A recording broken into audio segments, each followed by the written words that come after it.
بحیثیت ایک مسلمان ہماری اکثریت یہ سمجھتی ہے کہ دین نام ہے کلمے کا اقرار، پنج وقتہ نمازیں، زکوٰۃ کی ادائیگی، ماہ رمضان کے روزے اور بیت اللہ کے حج کا. یہ چیزیں دین اسلام کا حصہ ہیں. اگر دیکھا جائے تو اہل علم نے دین اسلام کی بنیاد 4 چیزوں کو بتائی ہیں. پہلی چیز، دین اسلام اس کی بنیاد میں عقائد شامل ہیں. دوسری چیز عبادات شامل ہیں. تیسری چیز معاملات، اور چوتھی چیز اخلاقیات شامل ہیں. یعنی ایک بندہ یا بندی اس وقت تک مسلم اور مومن نہیں ہو سکتے جب تک وہ ان 4 چیزوں کا پاس رکھتے ہوئے اسلام پر عمل نہ کرے. لیکن آج ہماری اکثریت یہ سمجھتی ہے کہ ہم نے شہادتین کا اقرار کیا، عبادات بجا لائیں، ہم مکمل اسلام میں داخل ہو چکے ہیں. ذرا بچوں کو خاموش کرا دے. جو پیچھے ہے سامنے کرسیاں خالی آ جائے نا، تھوڑی زحمت کر لے، اللہ کے لیے تھوڑی زحمت کر لے. اللہ آپ سب سے راضی ہو جائے. سامنے کرسیاں خالی آ کے بیٹھ جائیں، اللہ آپ سب سے راضی ہو جائے. آمین آمین کہیں بھائی. حاضرین گرامی، یہ آپ ذہن میں بٹھا لیں کہ دین اسلام کی جو بنیاد 4 چیزوں پر قائم کی گئی ہے، آج ہمارے یہاں آخر کی 2 چیزیں بالکل ختم ہوتی جا رہی ہیں. آج ہمارے معاملات ایسے نہیں ہیں جیسے اللہ کے نبی صلی اللہ علیہ وسلم کے معاملات تھے. آپ کے بعد صحابہ نے جیسے معاملات اختیار کیے، اور نہ ہی ہمارے اخلاق، یا ہماری کہہ لیجئے کہ ہمارے اخلاق نہ ہی ویسے ہیں جیسے اللہ کے نبی کے یا اصحاب رسول صلی اللہ علیہ وسلم کے اخلاق تھے. آج ہم دین صرف نماز، روزہ، حج، زکوٰۃ انہی چیزوں تک محدود رکھتے ہیں، جبکہ دین اسلام مسجد کے باہر بھی ہے. ہماری زندگی اگر بحیثیت مسلمان گزر رہی ہے تو یہ 4 چیزیں ہمارے اعمال اور سلوک سے ظاہر ہونی چاہیے. آپ دیکھیں آخر کی جو 2 چیزیں میں نے بتلائیں، معاملات اور اخلاقیات، آج کے میرے عنوان کا تعلق ان دونوں سے ہے کہ ٹوٹتے رشتے اور سماج کے بیجا رسم و رواج.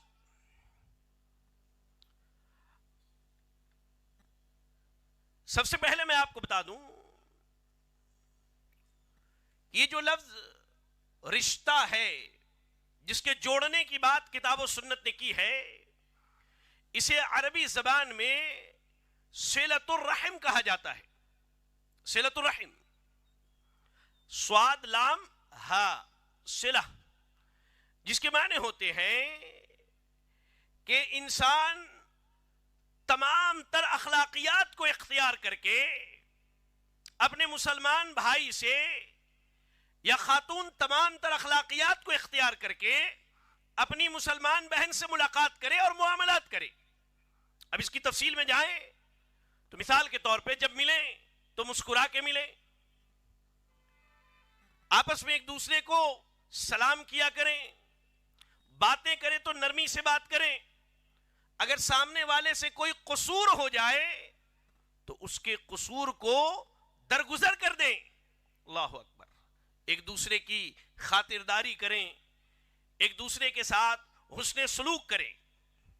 یہ چیز ہے، یہ صلہ، رشتہ جس کو کہتے ہیں، یا کہہ لیجئے کہ صلہ بھلائی. اور دوسرا چیز ہے رحم، جس کے معنی رشتہ ہوتا ہے. تو اس کے بارے میں اہل علم فرماتے ہیں کہ ہر شخص کے کچھ رشتہ دار ہوتے ہیں جن کا آپس میں یا تو نسب کا تعلق ہوتا ہے یا وہ ایک دوسرے کے وارث ہوتے ہیں.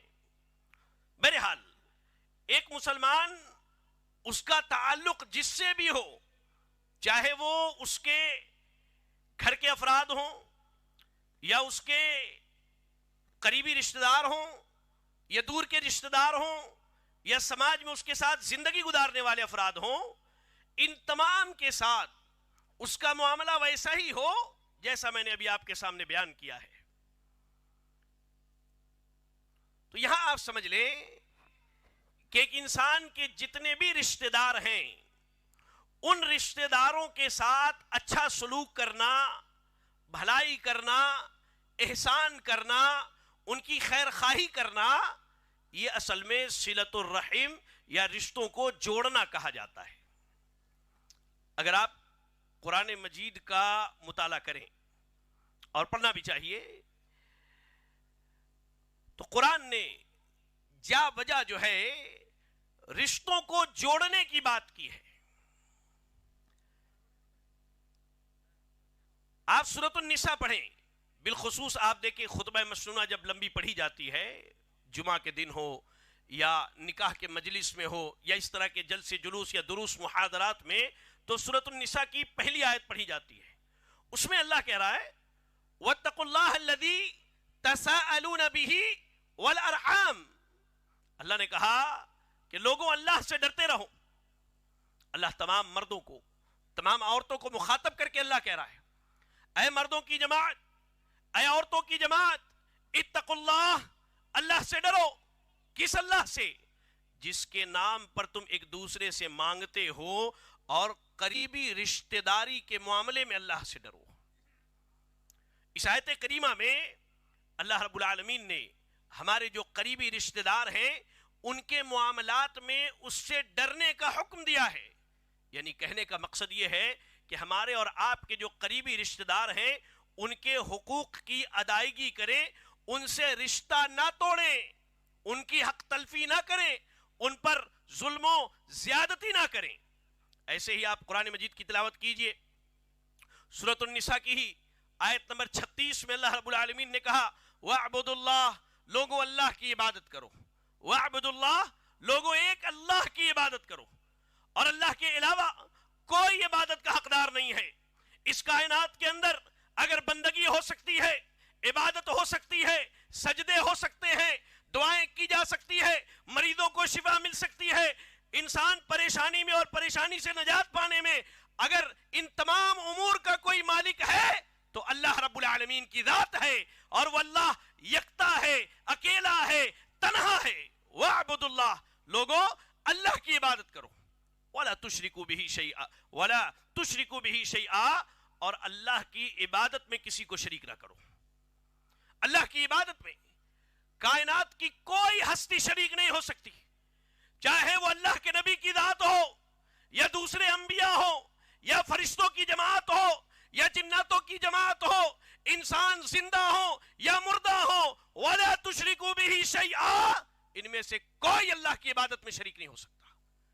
اللہ نے اتنے بڑے حکم کے بعد کہ عبادت زمین پہ اللہ کی جائے، بندگی اللہ کی جائے، اللہ نے جو دوسرا حکم دیا کہا وَبِالْوَالِدَيْنِ إِحْسَانًا، اپنے ماں باپ کے ساتھ بھلائی کرو، اپنے ماں باپ کے ساتھ احسان کرو.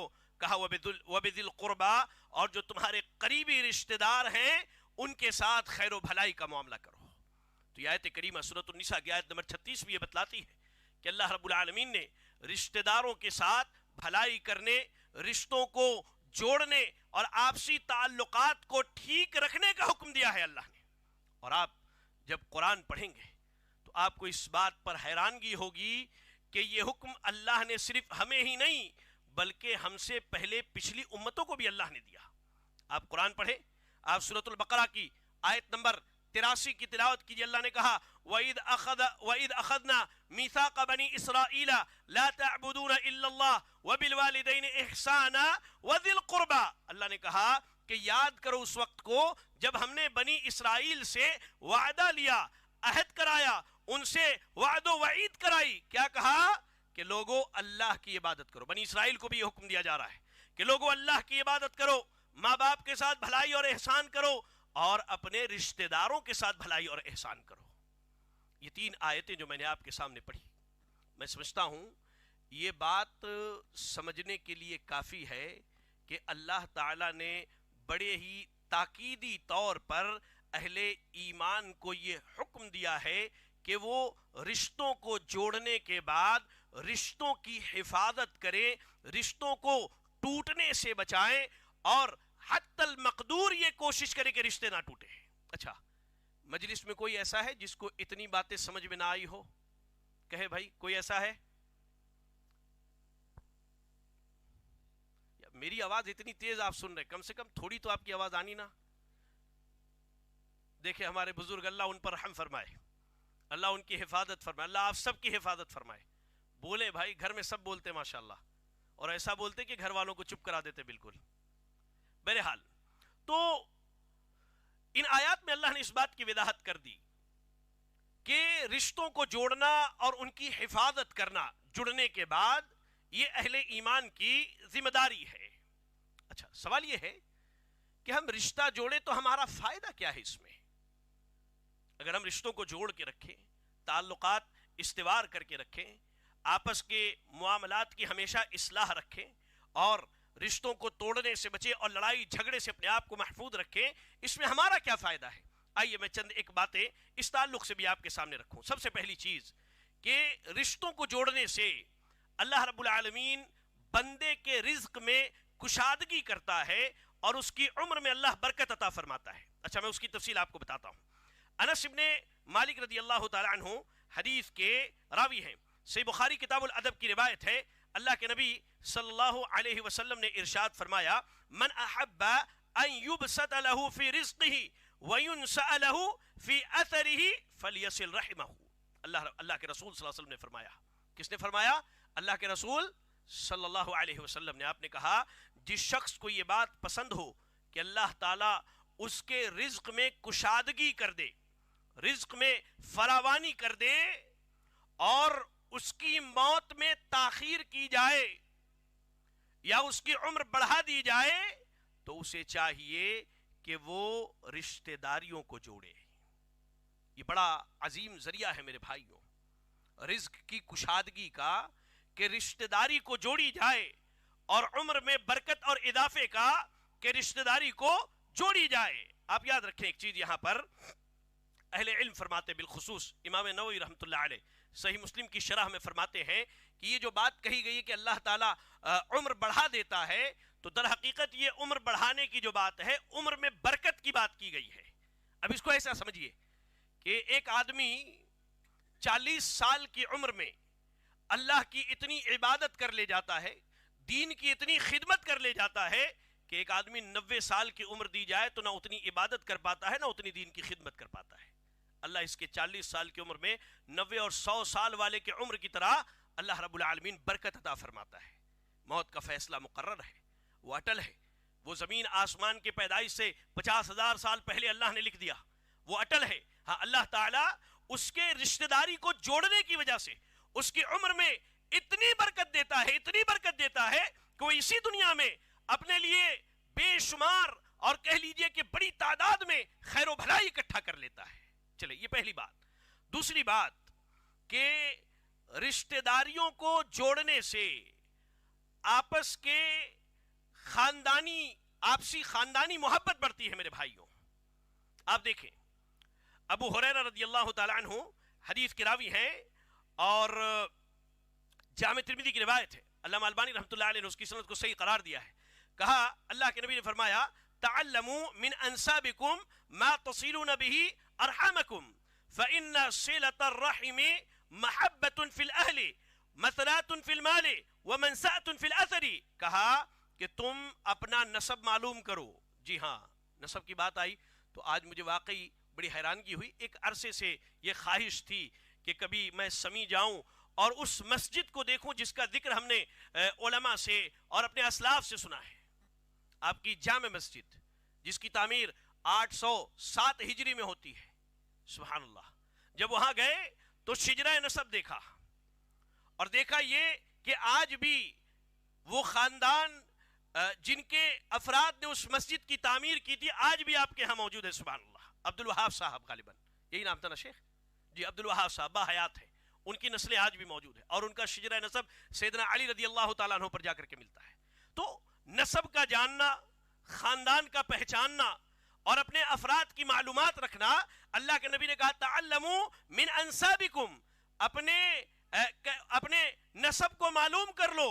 کیوں؟ ما تصلون به ارحامکم, کیونکہ صلہ رحم, تاکہ صلہ رحمی کی جائے. اور یاد رکھو رشتہ داریوں کو جوڑنا گھر والوں میں محبت پیدا کرتا ہے. رشتہ داریوں کو جوڑنے سے گھر والوں میں محبت پیدا ہوتی ہے, اللہ مال میں اضافہ کرتا ہے, اور اللہ تعالی عمر میں برکت عطا کرتا ہے, اللہ تعالی اس کی موت میں تاخیر کرتا ہے. سبحان اللہ. آپ غور کریں, یہ حدیث رسول یہ بتلاتی ہے کہ اگر کوئی رشتہ داریوں کو جوڑے تو اللہ اسے 3 عظیم فائدوں سے نوازتا ہے.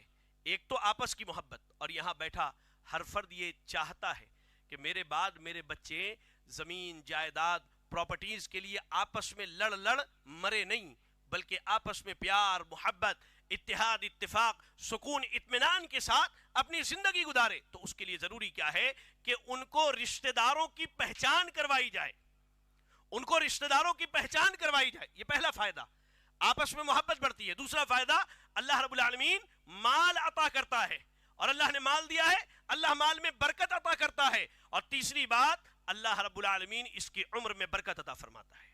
اور آپ پڑھیں تو آپ کو معلوم ہوگا رشتہ داریوں کو جوڑنے کو ایمان سے تعبیر کیا گیا ہے.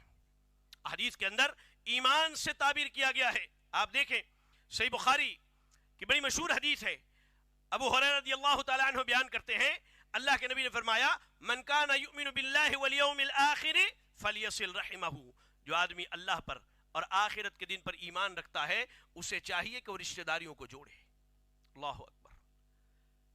ایک آدمی جو رشتہ داریوں کو جوڑتا ہے تو یہ اس کا عمل, اس کا یہ معاملہ, اس کے اخلاق کی یہ اچھائی اس بات کی گواہی دیتی ہے کہ در حقیقت یہ بندہ اللہ رب العالمین پر ایمان رکھتا ہے اور یہ بندہ آخرت پر ایمان رکھتا ہے.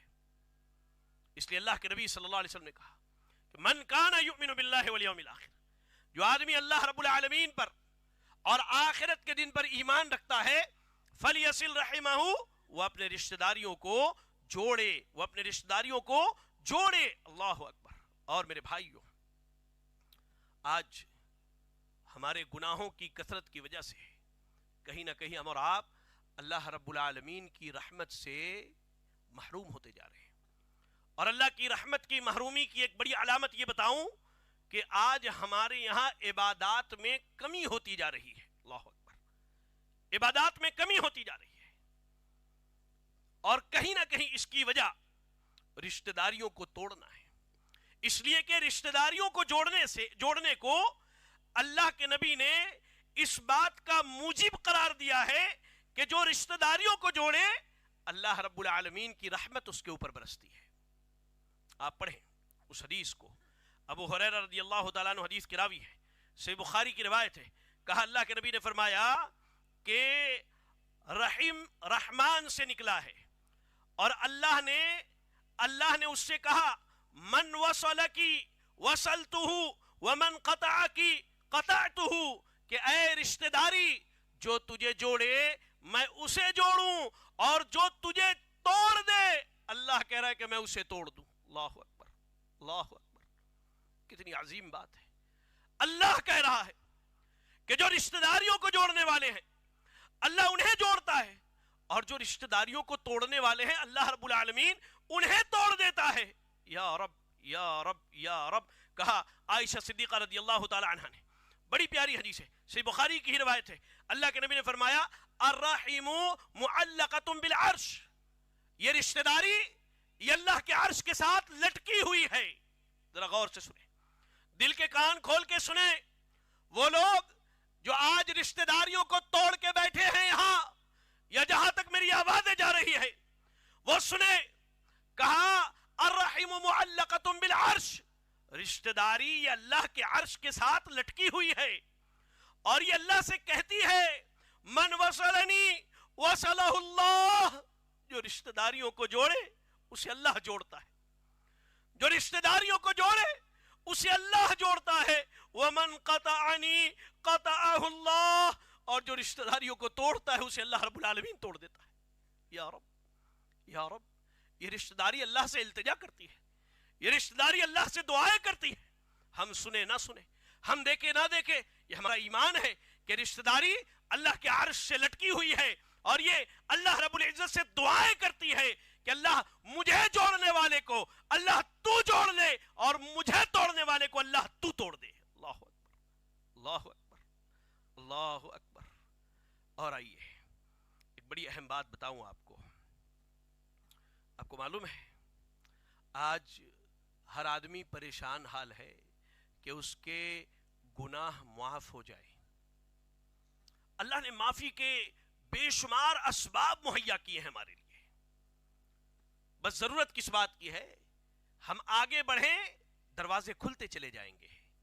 آج ہم اپنی جگہ اطمینان سے بیٹھے ہیں کہ ایک وقت آئے گا مرنے کے بعد لا الہ الا اللہ کی بنیاد پر اللہ تعالیٰ معاف کر دے گا، اللہ یہ ساری چیزیں برحق ہے، اس پر ایمان ہے ہمارا، لیکن اللہ نے جو وسائل دنیا میں مہیا کیے ہیں گناہوں کے معافی کے، ہم اس کو بروئے کار نہیں لاتے، ہم اپنی زندگی میں اس کو نہیں لاتے۔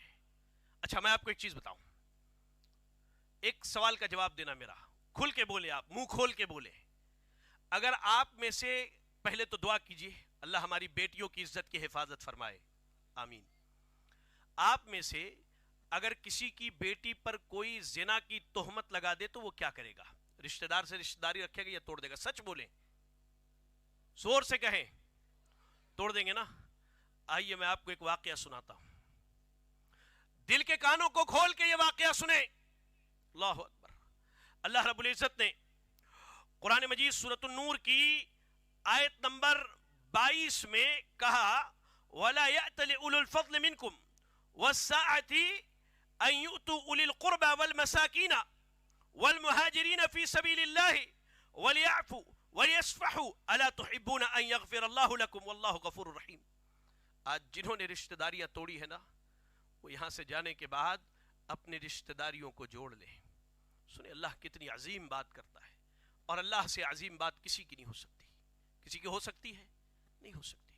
اللہ کتنی عظیم بات کہہ رہا ہے، اللہ کہہ رہا ہے اور تم میں سے جو بزرگی اور کشادگی والے ہیں انہیں اپنے قرابت داروں، رشتہ داروں، مسکینوں اور اللہ کی راہ میں ہجرت کرنے والوں کو دینے سے قسم نہیں کھا لینی چاہیے، بلکہ معاف کر دینا چاہیے۔ کیا تم یہ پسند نہیں کرتے کہ اللہ تمہارے گناہوں کو معاف کر دے؟ سنیں اس آیت کے بارے میں کہ انا کی کشتی میں خود کو سوار نہ کرنا بہتوں کو غرقاب کیا ہے اس نے۔ یہ میں اور ہم کی جو رٹ لگاتے ہیں نا، یہ رشتہ داریاں اس کی وجہ سے عموماً ٹوٹتی ہے۔ ابو بکر صدیق کی بیٹی پر، صدیقہ کائنات پر، وہ خاتون جس کے بارے میں سر مجمع اللہ کے نبی نے کہا کہ میں کائنات میں سب سے زیادہ محبت عائشہ سے کرتا ہوں، ان پر بدکاری کی تہمت لگائی گئی۔ مصطح ابن اثاثہ بھی شریک ہو گئے۔ ابو بکر صدیق نے کہا جاؤ آج کے بعد مصطح پر ایک پھوٹی کوڑی خرچ نہ کروں گا۔ اللہ اکبر۔ اللہ رب العالمین کو یہ چیز پسند نہیں آئی، اللہ نے آسمان سے وحی نازل کی۔ اللہ کے نبی مسجد نبوی میں آئے، صحابہ کا مجمع لگا ہے، یہ آیت کریمہ پڑھ کے سنائی جو میں نے آپ کو بھی پڑھی، سورۃ النور کی آیت نمبر 22، کہا الا تحبون ان یغفر اللہ لکم۔ میں آپ سے پوچھتا ہوں کہ آپ یہ نہیں چاہتے کہ اللہ آپ کے گناہوں کو معاف کر دے؟ کہیں نہیں چاہتے؟ کہے بھائی اللہ آپ کے گناہ معاف کر دے، چاہتے ہیں تو جائے وہی کریں جو صدیق کائنات ابو بکر صدیق نے کیا تھا۔ جب یہ بات سنی نبی کے زبانی کہ اللہ اعلان کرتا ہے رشتہ داریوں کو جوڑنے، رشتہ داروں پر خرچ کرنے، اپنا مال لٹانے سے اللہ گناہوں کو معاف کر دیتا ہے، کہا ابو بکر صدیق نے بلا بلا واللہ یا ربنا انا لنحب ان تغفر لنا۔ اللہ تیرے ذات کی قسم ہے ہم تو یہ چاہتے ہیں کہ تو ہمارے گناہوں کو معاف کر دے۔ کہا تو رشتہ داریاں جوڑو، اللہ تمہارے گناہوں کو معاف کر دے گا۔ اللہ اکبر۔ یہاں سے اٹھ کے جائیں تنہائی میں بیٹھے غور کریں کہ آج ہماری اور آپ کی رشتہ داریاں کیوں ٹوٹی ہوئی ہیں، کیوں رشتہ داروں سے منہ موڑا ہوا ہے؟ ارے ایک عرصہ ہو گیا کہ بیٹے نے باپ کو سلام نہ کیا ہو، ایک زمانہ گزر گیا ماں کے چہرے کا دیدار نہ کیا ہو، ایک عرصہ ہو گیا دونوں بھائیوں نے لڑ کے جب دیواریں قائم کی اپنی اپنی دیواروں میں زندگی گزار رہے ہیں۔ اللہ اکبر، اللہ کا خوف کرو، اللہ کا خوف کرو، ایمان والوں کی جماعت، اے عورتوں کی جماعت، اللہ سے ڈرو۔ یہ رشتہ داری ایسا نہ ہو کہ تمہارے حج، روزے، زکوٰۃ تم سب لے کر کے آؤ اور رشتہ داری تنہا تمہارے خلاف اللہ کیا کھڑی ہو جائے۔ ڈرو اللہ سے، ڈرو اللہ سے، اور چاہتے ہو کہ اللہ ہمارے اور آپ کے گناہوں کو معاف کر دے، اللہ ہمیں اور آپ کو بخش دے، اللہ ہماری خطاؤں کو معاف کر دے، اٹھ کے جاؤ، جا کر کے رشتہ داروں سے رشتہ داریاں جوڑو، ان کے ساتھ خیر کرو، ان کے ساتھ بھلائی کرو۔ اللہ اکبر۔ میرے بھائیوں، آج اگر دیکھا جائے تو ہمارے سماج میں کئی رشتے ایسے ہیں جو بہت بری طرح سے کہہ لیجئے کہ ٹوٹ چکے ہیں۔ آج ان رشتوں کو جوڑنے کی ضرورت ہے۔ اب یہاں سے جو باتیں بتانے والا ہوں، گزارش ہے دل کے کانوں کو کھول کر کے سنیں۔ آج ہمارے مسلم معاشرے میں، چاہے وہ معاشرہ گجرات کا ہو یا حیدرآباد کا ہو، ہمارے یہاں کولکتہ مغربی بنگال کا ہو، ملک کے کسی خطے میں چلے جائیں، سب سے زیادہ جو تعلق اور رشتہ متاثر ہوا ہے آج کے اس مادیت کے دور میں، وہ میاں بیوی کا رشتہ ہے، وہ میاں بیوی کا رشتہ ہے۔ اور ایسے ہی اولاد کا اپنے ماں باپ کے ساتھ اور ماں باپ کا اپنے اولاد کے ساتھ کا رشتہ ہے، بھائی کا بھائی کے ساتھ یا بہنوں کا اپنے بھائی کے ساتھ کا رشتہ ہے۔ لیکن یہاں نوجوان بڑی تعداد میں موجود ہیں اور ہماری مائیں، ہماری بہنیں بھی بیٹھی ہیں۔ میں جس رشتے کی بات کرنا چاہتا ہوں وہ رشتہ ہے شادی شدہ مرد و افراد کے، مرد اور خواتین کے درمیان کے رشتے کے ٹوٹنے کی بات کرنا چاہتا ہوں۔ آج آپ دیکھیں یہاں علماء کی جماعت موجود ہے، ہمارے شیوخ موجود ہیں، عموماً ہمارے پاس لوگوں کے فون آتے ہیں، لوگ کیا کہتے ہیں؟ شیخ بیٹی کا رشتہ کر کے نکاح کر کے 6 مہینہ نہیں ہوا، اب یہ رشتہ طلاق کے کگار پر ہے، ہم کیا کریں؟ پوچھیں، علماء سے پوچھیں، ہے کہ نہیں ایسا؟ کتنے ایسے رشتے آتے ہیں، کتنے ایسے معاملات آئے دن یہ چیزیں سننے میں آتی ہیں۔ آخر وجوہات کیا ہیں کہ اللہ نے نکاح جیسے مقدس، نکاح جیسے عظیم رشتے میں جن کو جوڑا تھا، آج یہ ان رشتوں کو توڑ کر کے تنہا زندگی گزارنے کی کوشش میں لگے ہوئے ہیں۔ کئی وجوہات اہل علم نے بیان کیا ہے، ان میں سے میں نے یہاں صرف 3 باتیں نقل کی ہیں کیونکہ وقت اجازت نہیں دیتا کہ میں بہت زیادہ لمبی تقریر کروں۔ سب سے پہلی چیز، آج جو رشتے ٹوٹ رہے، یہ کہہ لیجئے کہ ایک جنرل بات ہے، اس میں تمام رشتے داخل ہیں اور بالخصوص میاں بیوی کا رشتہ ہے۔ اس کی سب سے بڑی وجہ کیا ہے؟ اللہ رب العالمین کے دین اور اس کی شریعت سے دوری۔ جی ہاں، آج دیکھیں کیا ہوتا ہے، ہمارے سماج میں بچپن سے ہم ایک چیز سیکھ کر کے آتے ہیں، جانتے ہیں کیا؟ کہ سب سے جو ہے برابر محبت کرنی چاہیے اور سب کو جو ہے برابر جوڑ کے رکھنا چاہیے۔ جی برابر جوڑ کے رکھیں، کوئی حرج نہیں، لیکن محبت میں سب کی برابری نہیں ہو سکتی۔ جو حق اور جو مقام ماں کا ہے وہ حق اور مقام بیوی کو نہیں دیا جا سکتا، اور جو مقام بیوی کا ہے نہ وہ مقام ماں حاصل کر سکتی ہے نہ بہن حاصل کر سکتی ہے۔ جو مقام والد کا ہے وہ آپ مقام و مرتبہ شریعت نے سسر کو نہیں دیا ہے۔ سب کے مقام شریعت نے کہہ لیجئے کہ مقدر کر دیے ہیں، مقرر کر دیے ہیں، لیکن جب ہم سب کو برابری میں لانے کی کوشش میں آتے ہیں ہمارا معاملہ بگڑ جاتا ہے۔ اور بگڑنے کی ایک بڑی وجہ کیا ہے؟ دین کا علم نہیں ہے، شریعت سے دور ہے، اسلامی تعلیمات سے ان امور میں غافل ہیں۔ ہم نے تو کتنے ایسے بدبختوں کو بھی دیکھا، اللہ ان پر رحم فرمائے، اللہ ان کی اصلاح کرے کہ بیوی کے معاملے میں اپنی ماں پر ہاتھ اٹھانے سے باز نہیں آتے ہیں. یا رب، کتنوں کو ہم نے دیکھا ہے، کتنوں کو ہم نے دیکھا ہے، کتنے ہم میں ایسے ظالم موجود ہیں. یا رب، آپ دیکھیں شریعت نے ہمیشہ اس بات پر زور دیا ہے کہ آدمی جس عورت سے نکاح کرے یا عورت جس مرد سے نکاح کرے، تمام تر امور میں دینداری کو ترجیح دی جائے. کیا کہا اللہ کے نبی صلی اللہ علیہ وسلم نے؟ بڑی مشہور حدیث کے الفاظ ہیں نا. آپ نے کہا کہ تمہاری بیٹی کے لیے ایسا رشتہ ہے جس کے دین اور اخلاق سے تم راضی ہو تو اپنی بیٹی کا نکاح کر دو، ورنہ زمین پر فساد ہوگا، زمین پر فساد ہوگا. اور واقعی یہ جو آج رشتے ٹوٹے پڑے ہوئے ہیں، کہیں نہ کہیں یہ ہمارے اپنے ہاتھوں کی کمائی ہے. وما اصابکم من مصیبت فبما کسبت ایدیکم، یہ مصیبتیں ہماری اپنے ہاتھ کی کمائی ہوئی ہے. تو آج جو رشتے ٹوٹ رہے ہیں، بالخصوص میاں بیوی کے رشتے، شادی شدہ جوڑے جو ٹوٹ رہے ہیں، ان کی بڑی وجہ کیا ہے؟ دین سے دوری اور دیندار مرد یا دیندار عورت کا انتخاب نہ کرنا. جبکہ شریعت کیا کہتی ہے؟ آپ دیکھیں، صحیح ترغیب و ترہیب کی روایت ہے، اللہ کے نبی صلی اللہ علیہ وسلم نے کہا کہ اربع من السعادتی، 4 چیزیں جو ہیں اگر کسی کے پاس ہیں تو سمجھیے کہ وہ دنیا کا سب سے سعید، نیک بخت، بہترین، اطمینان و سکون کی زندگی گزارنے والا شخص ہے. کیا کہا؟ پہلی چیز المرأۃ الصالحہ، نیک عورت، نیک عورت، نیک عورت. آپ اسلاف کی عورتوں کو دیکھیں، کس کو واقعہ یاد نہیں ہے کہ ایک صحابی کے ہاں بیٹے کی وفات ہو گئی، بیٹا بیمار تھا، وفات ہو گئی. شوہر باہر سے آیا، آ کے بیٹھے. ابو سلمہ اور ام سلمہ رضی اللہ تعالی عنہما کا یہ واقعہ ہے. آ کے ابو سلمہ بیٹھے، پوچھا بیٹا کیسا ہے؟ کیا کہا؟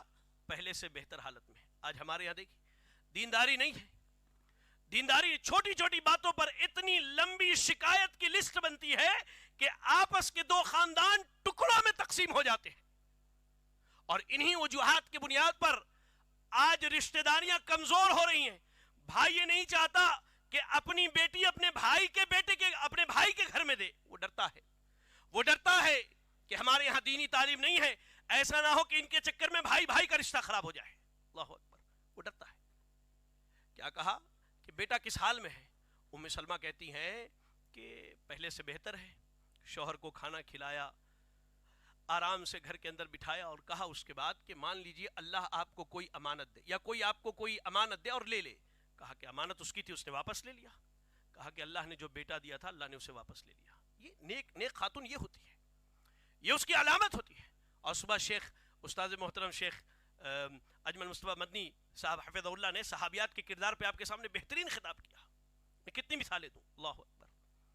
تو یاد رکھیں، نیک بیوی کا انتخاب کرنا یہ رشتوں کو توڑنے سے بچا سکتا ہے.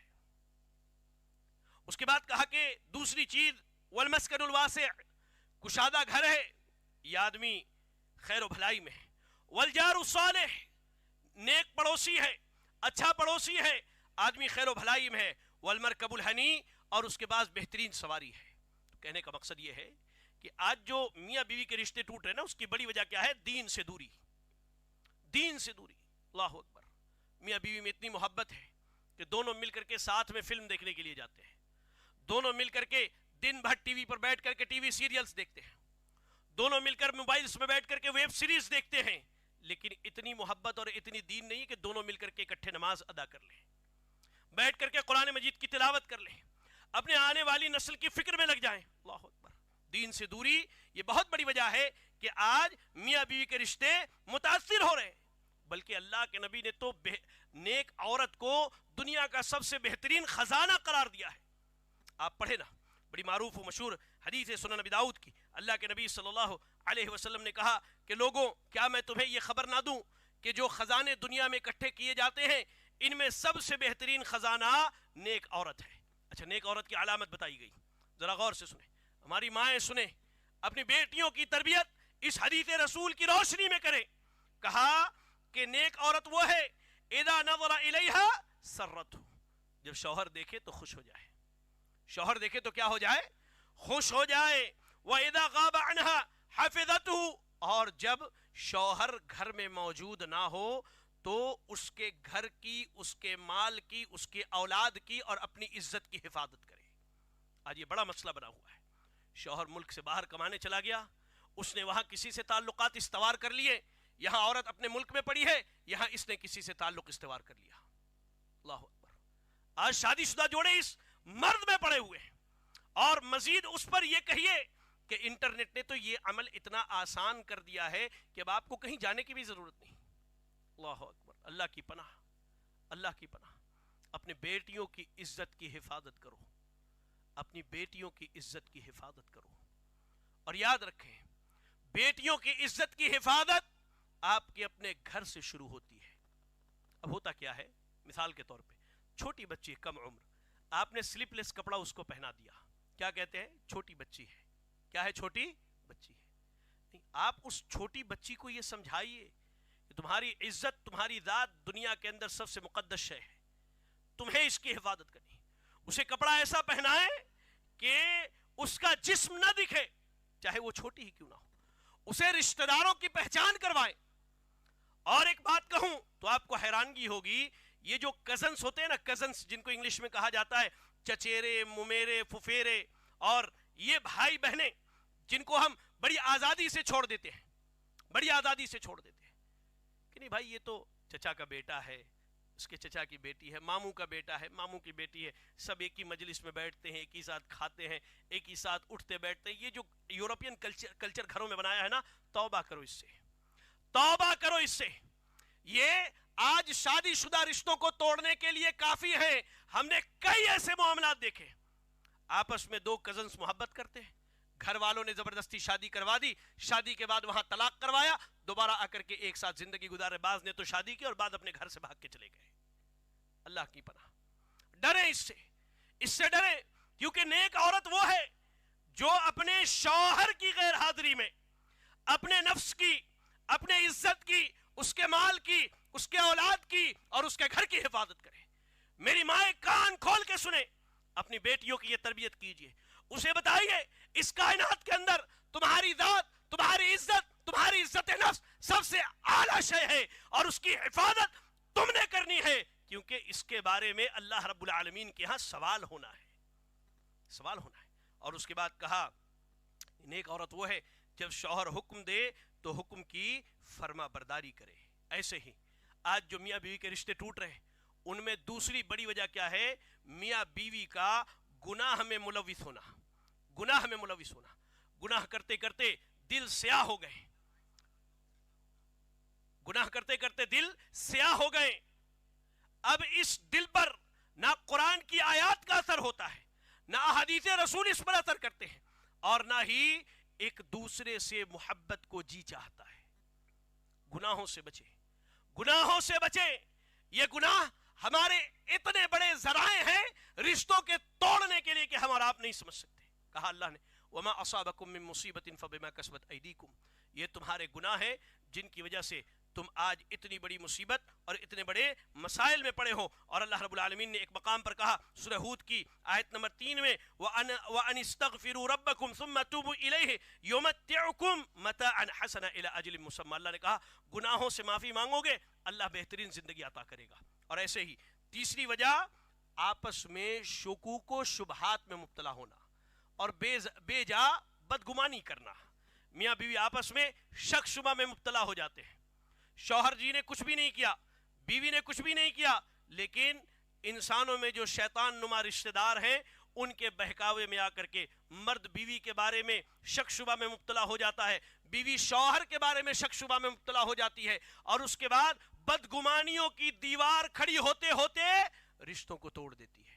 جبکہ اللہ رب العالمین قرآن مجید کے اندر واضح لفظوں میں کہتا ہے یا ایھا الذین آمنوا اجتنبوا کثیرا من الظن، اے لوگوں بہت زیادہ بدگمانی کرنے سے بچو، اس لیے کہ بہت زیادہ بدگمانی یہ گناہ ہے، بعض بدگمانی اللہ کے ہاں گناہ ہے۔ اور پھر کہا وَلَا تَجَسَّسُوا، اور ایک دوسرے کی جاسوسی نہ کرو۔